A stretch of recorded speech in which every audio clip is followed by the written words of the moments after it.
घर बर्बाद कौन जिम्मेदार का, जिसमें आज हम बात करेंगे दंतेवाड़ा जिले के किरंदुल शहर में मची तबाही की। एक खौफनाक तबाही। यहां बने एनएमडीसी माइंस प्रोजेक्ट में आयरन ओर की खदान 11B में बना बांध टूट गया। इससे किरंदुल शहर के कई इलाकों में डैम से निकला गंदा मलबा बहने लगा। इसकी वजह से 100 से ज्यादा घर तबाह हो गए। इसके बाद कई लोग बेघर हो गए। अचानक आई इस आपदा के मंजर को देखने वालों के रोंगटे खड़े हो गए। सवाल ये कि बांध आखिर टूटा कैसे बांध का पानी ओवरफ्लो होने से पहले ही उस तरफ ध्यान नहीं दिया गया। जो वजह सामने आई उसके मुताबिक डैम ओवरफ्लो हो गया था, जिसकी वजह से उसका पानी शहर में घुस गया। क्योंकि वजह इसकी ये बताई जा रही है, जो लोहे की डस्ट थी, जो आयरन वहां पर खदान है, पहाड़ों से जो आयरन खोदा जाता है, उसकी जो डस्ट उड़ उड़कर उस बांध में इकट्ठा हुई और इतना ज्यादा उस डस्ट का मलबा भर गया कि जब बारिश हुई, पानी भरा तो वो ओवरफ्लो हुआ और उसको वो संभाल नहीं पाया और वो टूट गया डैम। और सारा जो मलबा था वो पूरे शहर भर में फैल गया, लोगों के घरों में घुस गया। बुरा हाल लोगों का है, घर तबाह हो गए।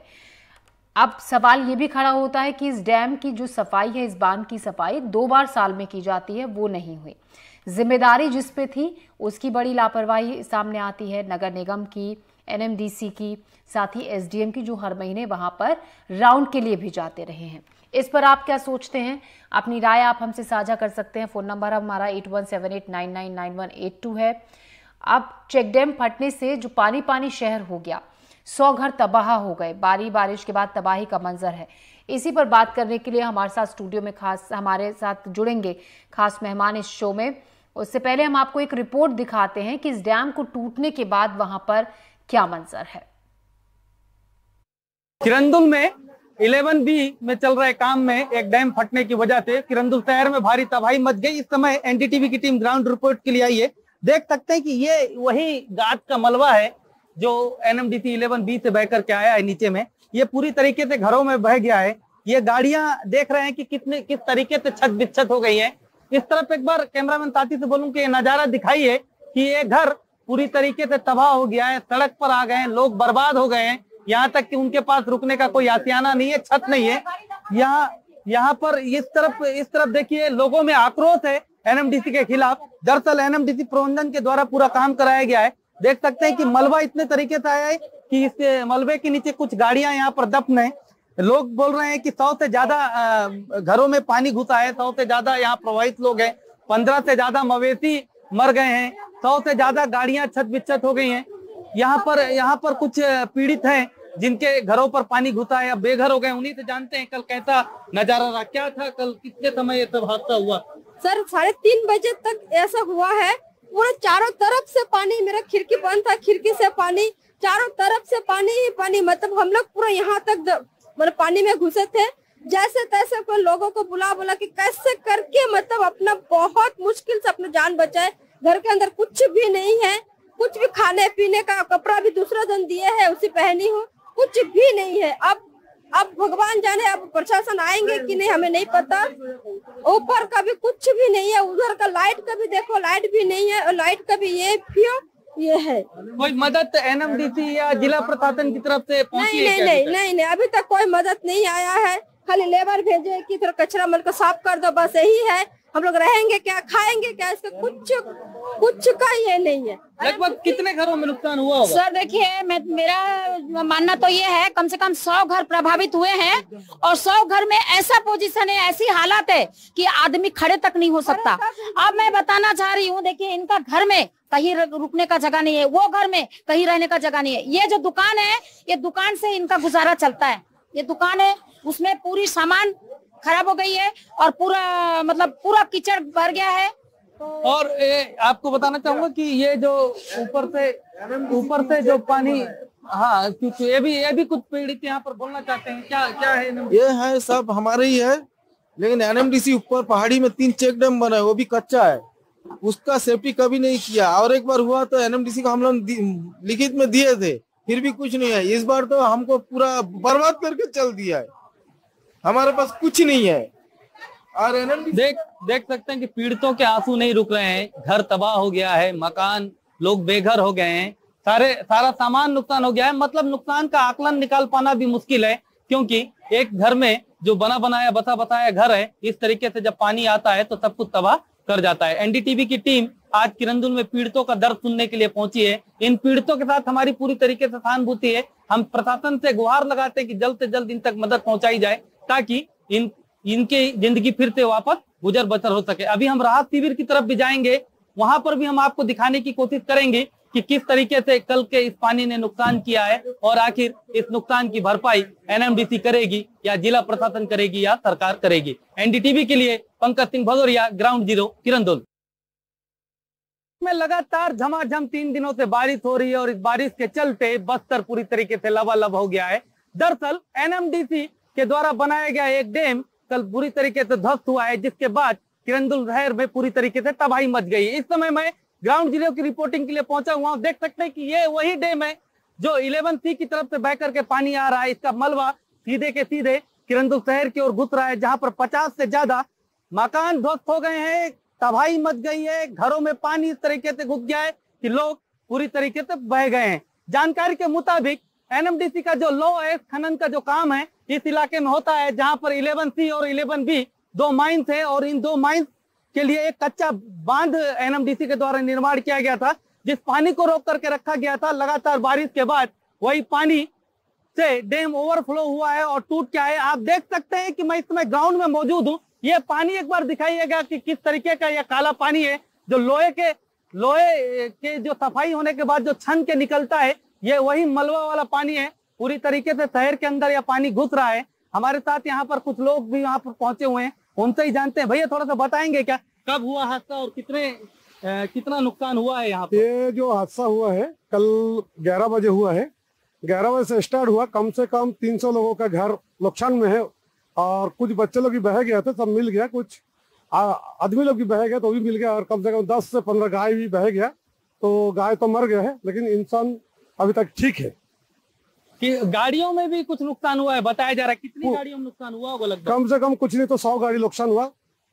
क्या लगता है कि किसकी लापरवाही है पूरी तरीके से? एनएमडीसी का। देख सकते हैं कि यहाँ पर एनएमडीसी की सीधी तरीके से लापरवाही लोग बता रहे हैं। लोग आक्रोशित हैं। एनएमडीसी एक बहुत बड़ा माइंस प्रोजेक्ट एरिया है, यहाँ से लोहा निकलता है जो पूरे जाता है, जिसके लिए एनएमडीसी के द्वारा लो एक्स भी की रेल लाइन बिछाई गई है। गाड़ियों से माल जाता है, मगर जो लोग इस माइंस एरिया में रहते हैं उनको लाभ नहीं मिल पा रहा है, क्योंकि कहीं ना कहीं अगर इस डैम पर अगर पानी टूट के गिरा है तो कहीं ना कहीं एनएमडीसी प्रबंधन की ये लापरवाही निकल के आ रही है। हम नीचे राहत शिविर तक जाएंगे, ये भी दिखाने की कोशिश करेंगे अपने दर्शकों को कि किस तरीके से यहाँ पर खनन क्षेत्र में ये कल आने वाली तबाही के बाद अब जिंदगी अपनी गुजर बसर कर रही है। एनडीटीवी के लिए पंकज सिंह भदौरिया, किरंदुल के ग्राउंड जीरो से। तो हमारे सहयोगी हमें दिखा रहे थे कि किस तरीके से वहां पर तबाही का मंजर है। लोग परेशान हैं, उनके घर बर्बाद हो चुके हैं, घर का सारा सामान इस मलबे में बह गया है, दब गया है। इसी पर बात करने के लिए हमारे साथ डॉक्टर राजाराम त्रिपाठी हैं, राष्ट्रीय संयोजक अखिल भारतीय किसान महासंघ से। हमारे साथ सोनी सोरी हैं, सामाजिक कार्यकर्ता दंतेवाड़ा से। इसके अलावा हमारे साथ राजेंद्र भनावत भी जुड़ गए हैं, रिटायर्ड आईएएस हैं। आप सभी का हमसे जुड़ने के लिए बहुत बहुत शुक्रिया, हमसे बातचीत के लिए। मेरा पहला सवाल डॉक्टर राजाराम त्रिपाठी जी आपसे है। जिस तरीके से हम दिखा रहे हैं, पहली बात तो साफ है कि लापरवाही हुई।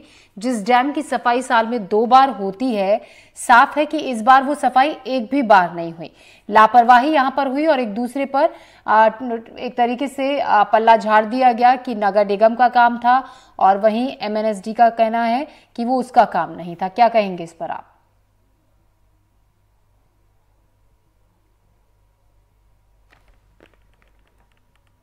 राजाराम जी, मेरा सवाल आपसे था।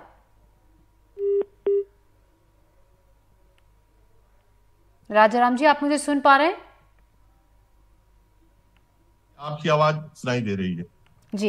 राजाराम जी, सवाल मेरा ये है, हम तस्वीरें लगातार दिखा रहे हैं, रिपोर्ट दिखा रहे हैं कि किस तरीके से तबाही वहां पर हुई। लापरवाही हुई क्योंकि जो बांध का मलबा है उसको निकाला नहीं गया। जो उसकी सफाई होती है 2 बार, उसको नहीं किया गया वक्त पर और लापरवाही के चलते खामियाजा हम लोगों को वहां पर भुगतना पड़ा। हेलो शायद आप तक आवाज मेरी नहीं पहुंच रही है। सोनी जी, मेरा सवाल आपकी तरफ, मैं आपसे यही सवाल पूछूंगी, आप मानती हैं यहाँ पर लापरवाही हुई जिस पर जिम्मेदारी तय थी उस बांध को, उस डैम को साफ करने की, उससे मलबा नहीं निकाला गया वक्त पर, जिसकी वजह से बारिश में ये ओवरफ्लो हुआ और इससे तबाही फिर शहर में घुसकर मचाई? ये देखिए, ये तो होना ही था, इसको लापरवाही और नहीं कह सकते, जानबूझ के एनएमडीसी हमेशा ऐसा ही किए। हम लंबे समय से लड़ रहे हैं इस चीज को लेके। आज डैम में साफ नहीं करने से उसमें प्रशासन की कमी है या एसडीएम की कमी है, नगर पालिका, ये सवाल नहीं है। सवाल ये है कि आखिर हुआ कैसे, क्यों हुआ, एनएमडीसी किस पर ध्यान क्यों नहीं देती। इससे पहले कई आंदोलन हम लोग किए, जब हम आंदोलन करके एनएमडीसी के पूरे जीएम को यही बताने की कोशिश करते थे, पहाड़ों में चढ़ के भी बताने की कोशिश की, जंगलों को मत काटो, ये चीजों किस पहाड़ को इस तरह से मत खोदो, ये मत करो, लेकिन कभी सुने हैं क्या? आज वो डैम फट जाने से पानी इधर बाहर निकल के आया तो सबको दिख रहा है, दुनिया को दिख रहा है। मेरा सवाल है, लोहा गांव में देख, लोहा गांव में कम से कम कुछ नहीं है तो वहाँ 150 घर थे एक समय, आज 15 घर बच गए। उसका जिम्मेदार कौन है? एनएमडीसी है। एनएमडीसी से जाके हमने यही बात रखा, वहाँ के लोगों का घर तबाह हो रहा है, लोग मर रहे हैं, आज 15 घर बचे तो क्या कहने लगते हैं, नहीं हम तो वहां पर बहुत कुछ करने की कोशिश करते हैं, नहीं कर पा रहे, माओवादी का नाम लिया जाए। इससे माओवादी से कोई लेना देना नहीं है। मेरा सवाल है, एनएमडीसी का गोद लिया हुआ गांव है जो लोहा गांव में, उसमें कुपोषित वहां लोग 9-9 महीना के बच्चे पैदा कर रहे, बच नहीं पा रहे, जहरीला पानी पी के वहां के नीचे, पहाड़ के नीचे के सारे लोग मर रहे हैं। आज बांध टूटने से इतना पानी बह के आ रहा है, उसको ये कह रहे हैं कि नहीं वो बांध को सफाई नहीं किया। ये सरासर ये सब नहीं, ये सवाल बड़ा सवाल है। ये तो अब 100 घर की बात बोल रहे हैं, लेकिन इससे भी ज्यादा भयानक चीज होगी। प्रकृति से कोई लड़ पाया है क्या? तो प्रकृति से छेड़ना क्यों, प्रकृति के साथ इस तरह की क्यों कर रही है एनएमडीसी? अगर एनएमडीसी यहाँ से लोहा निकाल रही है तो लोहा लेके जा सकते है, वेस्ट मटेरियल को भी लेके क्यों नहीं जाती है? हम ये सवाल भी उठाए थे, कितना वेस्ट मटेरियल को डैम करके रखता है, आरती स्पंज वो उपयोग करता है। अडानी के खिलाफ हम क्यों लड़े थे 2018-19 में? इतनी 30,000 आदिवासी निकाल के क्यों बोले थे, क्यों सवाल उठाए थे कि पहाड़ों को मत खोदो? जी बिल्कुल सोनी जी, लगातार आप सवाल खड़ा करती रही हैं, लड़ाई लड़ती रही हैं इसके खिलाफ, लेकिन कुछ नहीं हुआ सालों से। इस पर हम आगे भी आपसे आपकी बात सुनेंगे। राजेंद्र बनावत जी भी हमारे साथ जुड़े हुए हैं, रिटायर्ड आईएएस हैं। राजेंद्र जी, आप सोनी जी की आवाज सुन रहे होंगे जो कि कह रही हैं कि सालों से वो आवाज उठाती रही हैं, लेकिन एनएमडीसी इस तरफ ध्यान नहीं देता है। जो उसकी जिम्मेदारी थी चीजों को सहेज कर रखने की, ध्यान देने की, उस पर ध्यान नहीं दिया गया और उसी लापरवाही का नतीजा आज ये है कि 100 से ज्यादा घर तबाह हो चुके हैं। वहां पर जहां कभी पूरी आबादी रहती थी, 15 घर नहीं बचे हैं आज। देखिए, ये तो बात स्पष्ट है कि समय पर ध्यान नहीं देने का ही परिणाम है, इसमें कोई दो राय नहीं होती, कोई इससे इंकार नहीं कर सकता है कि अगर समय पर वो काम किया जाता है जो प्रशासन से या एनएमडीसी। सोनी जी, मैं आपके पास आऊंगी, हम राजेंद्र जी की बात सुन लेते हैं। माफ कीजिएगा राजेंद्र जी, रोक लीजिए। सोनी जी, आपकी बात सुनेंगे, 1 मिनट राजेंद्र जी की भी प्रतिक्रिया ले लेते हैं। जी सर। नहीं, मैं यही बात कह रहा था कि देखिए, जब भी कभी कोई इस प्रकार के विकास का जो काम होता है और हम प्रकृति को बिल्कुल अपने मान के चलते हैं, प्रकृति हमेशा हमारा साथ देगी, ऐसा नहीं होता है। अगर हम प्रकृति से छेड़छाड़ करेंगे, उसका जो प्राकृतिक स्वरूप है उसको नष्ट करने का प्रयास करेंगे विकास के नाम पर, और समय पर हम उसकी उचित व्यवस्था नहीं करेंगे, उपयुक्त व्यवस्था नहीं करेंगे, तो इस तरह की स्थितियां और भी जगह उत्पन्न हो सकती हैं। हम लोग उत्तराखंड में देख रहे हैं, देखिए अलग अलग जगह रोज जितना पहले नहीं होती थी लैंडस्लाइड आज हो रहे हैं। यहाँ पर माइनिंग होता था, पानी अगर साफ पानी आ रहा होता है, खाली सिल्ट जमती है मिट्टी की, अगर आयरन ओर का माइंस का पानी अगर है उसमें तो नीचे जम गया पानी, वो उसके अंदर उसके पानी का भराव क्षमता नहीं बची, तो बांध टूटता ही था, चेक डैम टूटता ही था और ये सारा वो नहीं था। लेकिन और इसके लिए दूसरी बात ये है कि जब बना तो लेते हैं स्ट्रक्चर, बहुत सारे बड़े बड़े स्ट्रक्चर बना लेते हैं, उनके संधारण का और खास तौर से जो आसपास के परिवार रहते हैं उन पर उसका क्या आपदा आ सकती है, इसका समय पर हम ध्यान नहीं रखते हैं। शायद उसी का यह परिणाम है कि इस प्रकार की स्थितियां देखने को मिलती है और फिर एकदम एंड टाइम पर आपाधापी में सारी व्यवस्थाएं करनी पड़ती है। इसलिए इसमें तो दो राय नहीं है कि अगर उन्होंने सही समय पर इसकी व्यवस्था दिखी होती, अंदाजा लगाया होता कि किस प्रकार का पानी इकट्ठा हो रहा है, आयरन ओर का पानी इकट्ठा हो रहा है और वो पानी ऐसा है जम सकता है, नीचे जमने से बड़ा साधारण, कोई इंजीनियरिंग बैकअप नहीं है, लेकिन साधारण बुद्धि से भी कोई व्यक्ति ये अंदाजा लगा सकता है कि इस प्रकार का जब पानी वहां इकट्ठा होगा तो निश्चित रूप से कुछ समय बाद क्षमता कम हो जाएगी और बांध के या चेक डैम के टूटने की स्थितियां बन जाएगी। लेकिन उसके कारण नुकसान कितना हो रहा है ये अब किसी ने सोचा नहीं, समय पर सोच लिया होता तो शायद आज जो हम ये बात कर रहे हैं इसकी आवश्यकता ही नहीं पड़ती है। जो परिवारों की जो त्रास भी सुन रहे हैं उसको सुनने का या देखने का नहीं जरूरत पड़ती है। बात तो सही है कि सब में रहते कार्रवाई करने से कहीं ना कहीं चूक प्रयत्न हुई है। जी डॉक्टर राजाराम त्रिपाठी भी हमारे साथ जुड़ गए हैं, अखिल भारतीय किसान महासंघ से हैं राष्ट्रीय संयोजक। राजाराम जी, आप बात सुन रहे होंगे, जो जिस तरीके से हम बात कर रहे हैं, हम उठा रहे हैं सवाल यही कि लापरवाही तो हुई, लेकिन आप ये बताइए कि जिम्मेदारी आखिर बनती किसकी है? एनएमडीसी ने अपनी जिम्मेदारी से पल्ला झाड़ लिया, नगर निगम ने अपनी जिम्मेदारी से पल्ला झाड़ लिया, एसडीएम जो वहां पर हर कुछ वक्त पर अंतराल पर दौरा करते हैं, जिन पर जिम्मेदारी बनती है ये देखने की कि चीजें कंट्रोल में हैं या नहीं, लापरवाही उस तरफ से भी की गई। जो अतिक्रमण उस नाले पर कर लिया गया जहां शायद पानी की या इस मलबे की निकासी हो सकती थी, उस तरफ भी ध्यान नहीं दिया गया। मेरा मानना है कि जिम्मेदारियां पहले नंबर पे एनएमडीसी की बनती है, क्योंकि हजारों करोड़ रुपया वहां के लोहे को निकाल के वो हर साल कमा रहे हैं। और वहां जो लोग इस काम में लगे हैं, जो वहां पे रह रहे हैं, ज्यादातर लोग वो हैं जो एनएमडीसी के काम से जुड़े हुए लोग हैं, उन लोग परिवार हैं और उनकी रक्षा की जिम्मेदारी भी उनकी बनती है। तो पहली बात। दूसरी बात, एक बड़ी रकम वो देते हैं सीएसआर में, जो डिस्ट्रिक्ट मॉनिटरिंग फंड होता है, डीएमएफ, डिस्ट्रिक्ट माइनिंग फंड, ये भी सैकड़ों करोड़ों में होता है जो जिला प्रशासन को मिलता है। तो चेक डैम को समय समय पे चेक करने की जिम्मेदारी, उसके लिए चौकीदार की व्यवस्था और आपात स्थिति में उसको निकालने की व्यवस्था, ये होना चाहिए। वहां पे मेरी जानकारी के अनुसार लगातार 3 डैम थे सीरीज में, और यदि शुरू से ही मेंटेनेंस को थोड़ा सा किया जाता, जो तलछट को हटाया जाता, तो मेरे ख्याल से ये बचाया जा सकता है। देखिए, एक होता है प्राकृतिक आपदा, जहां मनुष्य कुछ नहीं कर सकता। दूसरा होता है अपने द्वारा बुलाई गई आपदा, खुद के द्वारा बुलाई गई आपदा। तो यह एक ऐसी आपदा है जिसकी जवाबदेही तय होना जरूरी है, क्योंकि ताकि दोबारा ना हो। दूसरी चीज, जब आप जान रहे हैं कि ऊपर चेक डैम है, आज नहीं तो कल फूटेगा और इससे नीचे के लोग प्रभावित हो सकते हैं, तो ऐसी स्थिति में डिजास्टर मैनेजमेंट को बचाव कार्य की पहली से रिहर्सल होनी चाहिए, लोगों को ट्रेनिंग दिया जाना चाहिए। तो ये स्थिति नहीं आती। मैं तो ये कहूंगा कि भगवान की बड़ी कृपा थी, मां दंतेश्वरी की, जो बहुत सारे लोग इससे बच गए। नहीं तो जो जान की जो हानि थी, माल का तो बहुत बड़ा आज भी नुकसान हुआ है, क्योंकि उसके साथ जो बह के आए हैं, पहाड़ों के पत्थर बह के आए हैं, और high density high gravity iron वाले लोहे हैं, जिससे भी टकराते हैं वो चाहे वाहन हो चाहे घर हो, भारी क्षति पहुंचाते हैं। आप तोप के गोलों से उसकी तुलना कर सकते हैं। तो इसलिए क्या है, मेरा मानना है कि यह एक बहुत अलार्मिंग सिचुएशन है, और क्योंकि खदान तो आगे भी चलेगी वहां पे, भारत की सबसे बड़ी खदानों में से एक है, दुनिया की सबसे बेहतरीन लोहा वहां पे निकलता है, लेकिन और अरबों खरबों रुपए इससे कमाया है सरकारों ने।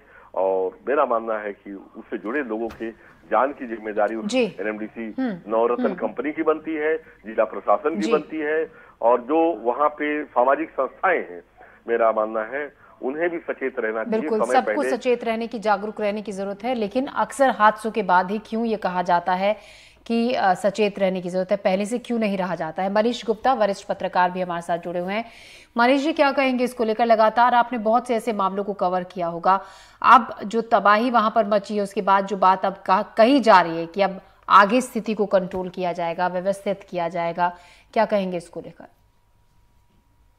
देखिए ज्योति जी, ये घटना जो हुई है ये अपने आप में बहुत बड़ी घटना है, और मैं डे 1 से उस पर लगातार हम कवरेज भी कर रहे हैं, हम खबरें भी प्रकाशित किए हैं हम, और उसकी पूरी जो भौगोलिक स्थिति है उनसे भी हम वाकिफ हैं। देखिए, ये लापरवाही नहीं, ये आपराधिक लापरवाही है।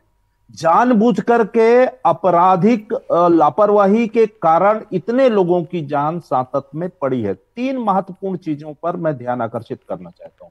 देखिए, एनएमडीसी पब्लिक सेक्टर की कंपनी है और नवरत्न का दर्जा मिला हुआ है इस कंपनी को। ये कंपनी पिछले 50 वर्षों से एनएमडीसी यहां पर आयरन ओर का उत्खनन कर रही है और हजारों करोड़ रुपए उससे प्रॉफिट ली है और नवरत्न का दर्जा प्राप्त कर चुकी है। दुर्भाग्य की बात यह होती है कि जब भी इस कंपनी में ऐसी कोई दुर्घटनाएं होती हैं, ये कंपनी जिम्मेदारी से अपना पल्ला झाड़ लेती है और वो कहीं ना कहीं प्रशासन पर ये चीजों को थोपती है।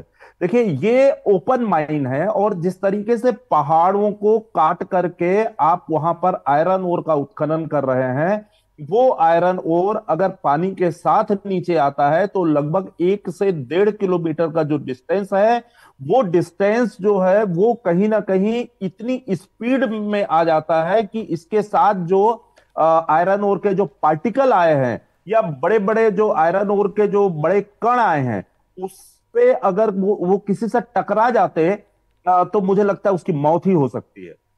जिस तरीके से गाड़ियों की स्थितियां हुई, जितनी 100 से ज्यादा गाड़ियां वहां मतलब डैमेज हुई, और सबसे महत्वपूर्ण बात यह है कि देखिए, दिन के समय यह घटना हुई है। अगर भगवान ना करे रात में अगर घटना होती तो मुझे लगता है कि बड़ी जानहानि वहां पर हो सकती थी, जिसको लेकर के कहीं ना कहीं प्रशासन को भी सचेत होना चाहिए और एनएमडीसी को सचेत होना चाहिए।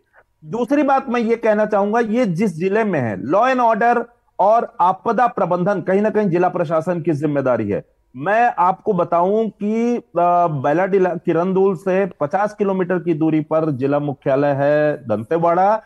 वहां के डीएम और एसपी को यहां तक पहुंचने में 3 दिन लग गए।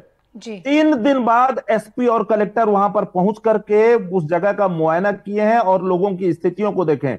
3 दिनों तक एनएमडीसी के लोग जहां से अरबों रुपए कमाते हैं, उनकी जो नैतिक जिम्मेदारी बनती है कि जिन लोगों को शिविरों में रखा गया है, जो लोग अपना सब कुछ खो चुके हैं, ऐसे लोगों को फौरी राहत दी जानी चाहिए। लेकिन एनएमडीसी प्रबंधन जब तक कलेक्टर नहीं आए तब तक वेट करते रहे और 3 दिन के बाद जो है 20-20 हजार रुपए का मुआवजा दिया गया है। मुझे लगता है ये नाकाफी है।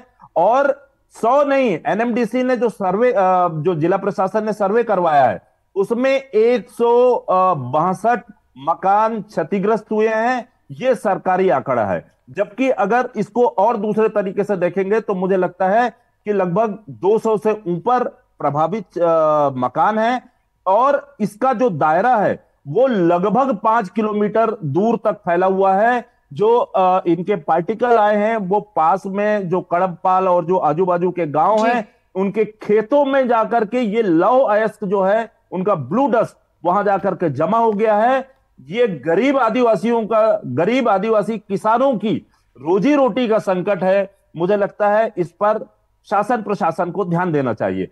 तीसरी बात मैं ये कहना चाहूंगा, देखिए, ये आदिवासी इलाका है बस्तर, और आपको मैं बता दूं कि इस समय देश की संसद भी चल रही है और विधानसभा भी चल रही है। आज इस घटना को 5 दिन हो गए, लेकिन किसी भी जनप्रतिनिधि ने ना तो विधानसभा में इसको मामले को उठाया और ना लोकसभा में इस मामले को उठाया। इतनी बड़ी आपदा के बावजूद अगर ये मामले यहां थम जाते हैं तो आप समझ सकती हैं कि इसको लेकर के शासन प्रशासन की प्रायोरिटी क्या है। सरकारें बदलती हैं, प्रशासन बदलता है, लेकिन इलाके की जो स्थितियां हैं, ये आदिवासी इलाके जो है कहीं ना कहीं लोगों को उनके रहमो करम पर छोड़ दिया जाता है। ये घटना मैं दावे के साथ कह सकता हूं, ये घटना देश के अगर किसी दूसरे कोने में हुई होती तो बहुत बड़ा हंगामा खड़ा होता और पूरे देश की मीडिया जो है इसको चला रही होती। लेकिन कहीं ना कहीं इसके लिए हम भी जिम्मेदार हैं, जनप्रतिनिधि भी जिम्मेदार हैं। इसके अलावा मनीष जी, लेकिन हम इस मुद्दे को इसीलिए उठा रहे हैं, इस मुद्दे को मनीष जी इसीलिए हमने उठाया और चुना भी कि बहुत सी जिंदगियां बर्बाद हो रही हैं। अब आगे आपने जिस तरीके से ये चीज हमें समझाई, बताई कि खेतों तक में ये जो लोहे की डस्ट है वो चली गई है, यहाँ के पीने के पानी में वो मिल चुकी है। अंदाजा लगाइए आगे आने वाले वक्त में लोगों के स्वास्थ्य पर कितना असर इसका पड़ेगा। बहरहाल सोनी जी, आप हमारे साथ आई, आपने हमसे बातचीत की। मनीष जी आपका भी, राजा राम जी आपका और राजेंद्र बनावत आपका हमसे बातचीत के लिए, तमाम जानकारी के लिए शुक्रिया। तो कुल मिलाकर अभी भी प्रशासन की तरफ से कोई ठोस कदम नहीं उठाया गया है। 3-4 दिन की बाद यहां पर प्रशासन का जो सरकारी अमला है वो दौरे के लिए पहुंचा, जैसा कि जो तमाम गेस्ट हमारे साथ जुड़े हुए थे वो बता रहे थे। बहरहाल कुल मिलाकर अभी तक इस मामले में कुछ नहीं किया गया है। लापरवाही प्रशासन की साफ तौर पर इसमें दिख रही है। हमारी इस पेशकश में अभी के लिए इतना ही। दीजिए इजाजत, नमस्कार।